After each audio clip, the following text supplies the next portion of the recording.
The petroleum minister said that Nigeria will continue to import petroleum products for the next 20 years. 20!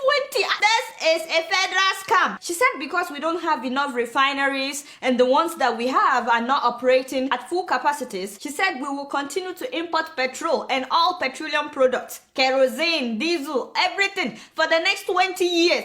2 decades. 2 decades to come.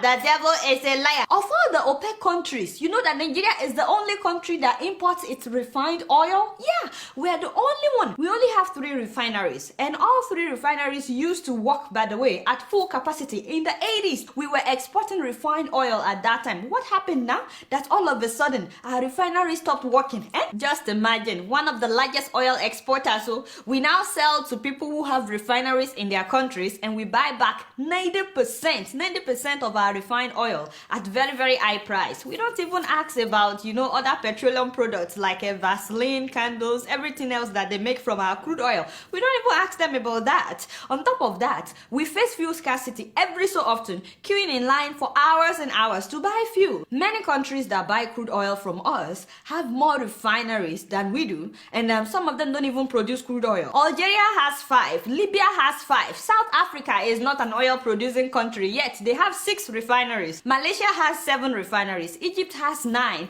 Iran has 9. Iraq has 11. Saudi Arabia has 11 refineries. The US that buys crude oil from us, they have 142 refineries. And 139 of them are in full operation. You know that Nigeria's population is half of that of the US. Yet we have 3 refineries and they are not working at full capacity. Texas alone has about 30 refineries. That is just one state, my people. One state with 26 million people. We are 170 million and we have 3 refineries. And when you check the size of the capacities of some of those refineries in Texas, my people, your jaw will drop compared to the size and the capacities of the ones that we have in Nigeria. The right thing for the Nigerian government to do is to renovate our existing 3 refineries so that they can operate at full capacity and build us new ones. That way they would create jobs for thousands of people and our oil will become very, very affordable in Nigeria. We'll actually enjoy the benefits of being an oil producing country because right now we are not enjoying it. Instead, they want us to be importing for another 20 years. I know that some people have tried to build refineries in Nigeria. I know that Aliko Dangote is trying to build one, but I also know of some people who tried to build refinery and the government refused. Obasanjo during his time tried to rebuild the refineries at one time, and one of the people awarded the contract was Sir Emeka Offor. Remember, I've talked about him before. That man spent the billions of naira he was paid without ever completing the project. Yes, about 3 billion naira. And then Obasanjo sold the refineries to Dangote, Otedola, Adenuga at very, very cheap price. Can you imagine that? And Yar'Adua took it back and said, no, this belongs to the country. But since then, every year, they will say that they are spending billions of naira renovating our refineries. Still, till today, they are not operating at full capacity. Where is the money going now?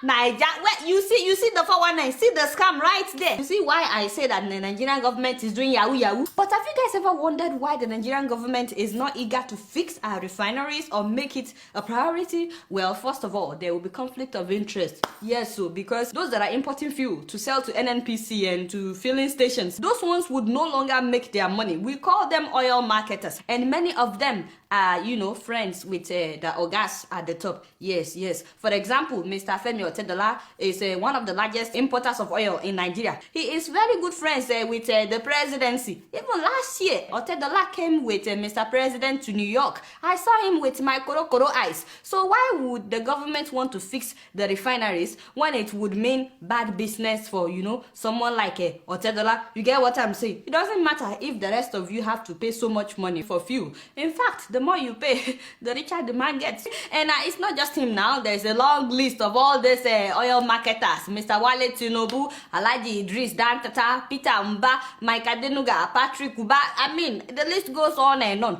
It's a booming business. In 2006, there were only 5 importers. By 2007, they had multiplied to 10. By 2008, we had 19 importers. And by 2011, the number had escalated to 140 oil marketers in Nigeria. They are making big money, big money. Oh, by the way, just so you know, many of these rich people are also sponsoring Mr. President's re-election. Yes, he needs their money. I'm not implying anything, God forbid. Another thing is, what happened to the subsidy scam, by the way? I mean, for years, the Nigerian government claimed to be subsidizing the price of fuel. That means that the government was paying the rich marketers a lot of money so that we would be able to buy fuel at lower price. Now, the scam was finding out that the government was paying for about 59 million liters per day. 59 million. Meanwhile, Nigerians only consume 35 million liters per day.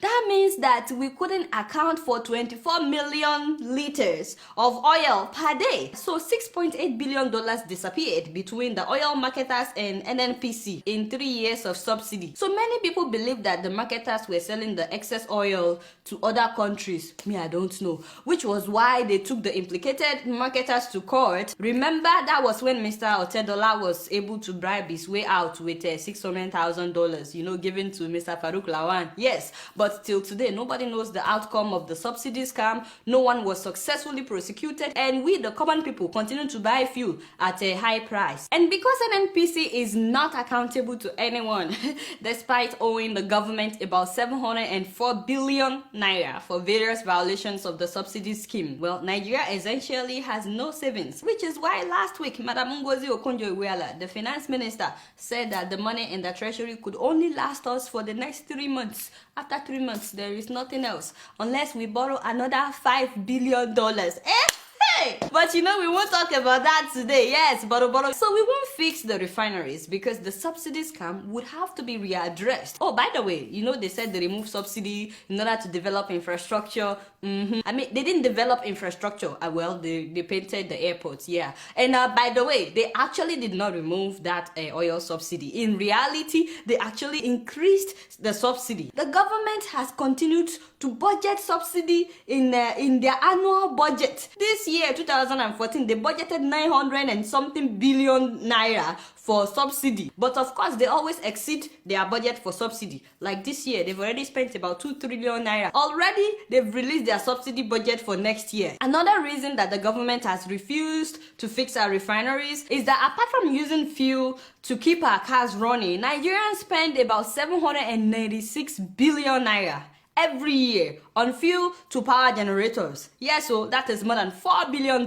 just to fuel our generators. Can you imagine? As you know, about 60 million Nigerians now have power generators. 60 million. And I know that many people have 2 or 3 generators so that they can rotate them around the clock. I'm saying that the number of generators we have in Nigeria today is more than the population of Canada and Ghana put together. Yeah, so now if the refineries are fixed, the marketers won't be making that much money that they are making from fueling our generators, because petrol would be much cheaper. You get what I'm saying? By the way, all these things are connected with why they've refused to fix our electricity. Generator marketers are also friends with the ogas at the top. If they fix our electricity, those people that are marketing generators would go out of business. So it's not that they can't fix our electricity. It's all about protecting the interest of your friends. You get what I'm saying? Thank you. So instead of telling us to keep importing oil for the next 20 years, why not invest in alternatives to fuel? We live right on the equator with plenty of sun. We shouldn't focus only on oil. The rest of the world is diving into solar power, hydrogen, natural gas, just to name a few. Just so you guys know, Nigeria possesses the largest natural gas reserve in all of Africa. And we have the 8th largest natural gas reserve in the whole world. Yeah,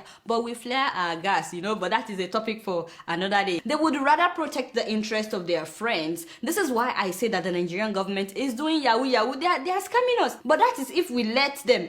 It's time that we, the people, invest in solar power. If the government has refused to, already some young people are creating cars that don't use fuel. Most people just laugh at them. I don't think we should laugh at them. I think we need to start taking them seriously. If only some wealthy people would invest in these young people and create alternatives, we won't have to suck up to the gas at the top for the next 20 years. 20 years! But if we don't do anything well, we will all endure the high price and fuel scarcity for another 2 decades. We could know how to adjust in Nigeria. This is not the first time, But you guys know that I don't know anything. Wait to be my own. I'm just keeping it real.